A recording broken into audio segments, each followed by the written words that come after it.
ஒரு பொண்ணா இந்த உலகத்தில் வாழ்கிறது ரொம்ப கஷ்டம். நிறைய தியாகங்கள், இழப்புகள், இது எல்லாத்தையும் தாண்டி நான் என்னோட ஒரே பொண்ணு சந்தோஷமாக வாழ்ந்துட்டு வந்தோம்.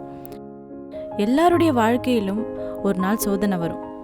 என் வாழ்க்கையிலையும் அந்த ஒரு நாள் வந்துச்சு. அந்த நாள் டாக்குமெண்ட் சப்மிட் பண்ணிட்டீங்க தான், பட் ஆனால் எங்களுக்கு போர்ட்டல் இஷ்யூவாக இருக்கிறதுனால கிளியர் அவுட் பண்ண முடியல. பால் கீழே விழுந்துடுச்சுமா. அண்ணா அவனை தூக்கியாச்சுண்ணே, நம்ம ஏரியாவில் தான் வச்சுருக்கோம்.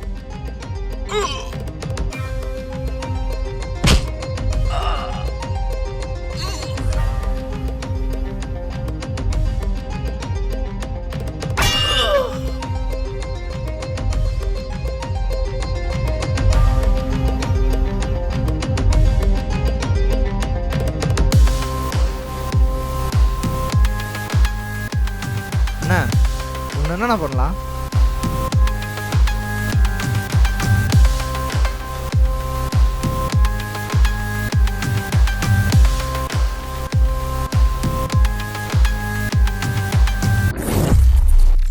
யார்ரா நீ?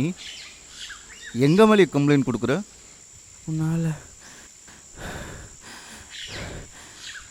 என் குடும்பமே அழிஞ்சிருக்கு. இன்னும் இதுக்கு மேலேயும் பண்ணுவேன். ஓ, இனிமே எங்களை எதிர்க்கணும்னு நினைக்கிற ஒவ்வொருத்தருக்கும் உன் சாவு ஒரு பாடமாக இருக்கும். அம்மா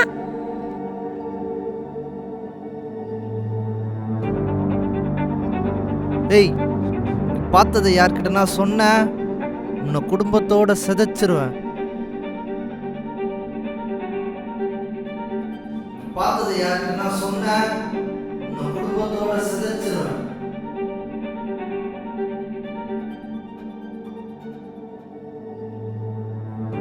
லூசாடி நீ இதை போய் போலீஸ் கிட்ட சொல்லணும்னு சொல்ற?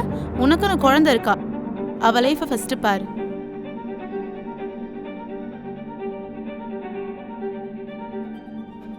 என் கண்ணு முன்னாடி ஒரு தப்பு நடக்குது, என்னால் அதை கடந்து போக முடியல. இன்னைக்கு நான் பயந்து மௌனமாக இருந்தா நாளைக்கு என் பொண்ணுக்கும் இந்த நிலைமை வரலாம். சாட்சிகள் இல்லாமல் பல குற்ற வழக்குகளில் ஈடுபட்டுக் கொண்டிருந்த பிரபல ரவுடி இன்று ஒரு பெண் தானாக முன்வந்து கொடுத்த சாட்சியின் அடிப்படையில் கைது செய்யப்பட்டுள்ளார்.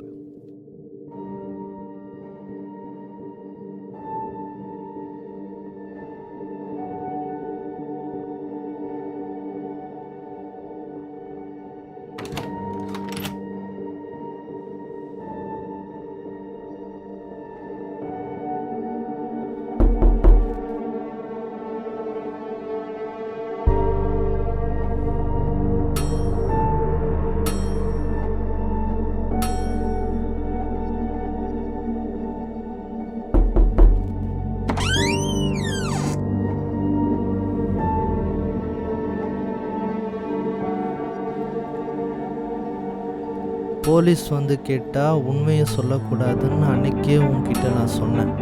ஆனால் அதை மீறியும் நீ சொல்லிட்ட. உன்னால் இப்போ என் அண்ணன் ஜெயிலில் இருக்கான். நான் அன்னைக்கே சொன்னேன், இது மாதிரி எதுனா நடந்தா உன் சாவு கொடூரமாக இருக்கும்னு நான் அன்னைக்கே சொன்னேன்.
ஒரு பெண்ணோட பார்வையில் ஒரு விஷயம் தப்புன்னு தெரிஞ்சால் அதை உடனே அவள் தட்டி கேட்பா. எல்லாரும் சொல்லுவாங்க, ஒரு ஆணை போல் பெண் இருக்கணும்னு. ஆனால் இந்த விஷயத்தில் ஒரு பெண்ணை போல தான் ஒரு ஆண் இருக்கணும், பயம் இல்லாமல்.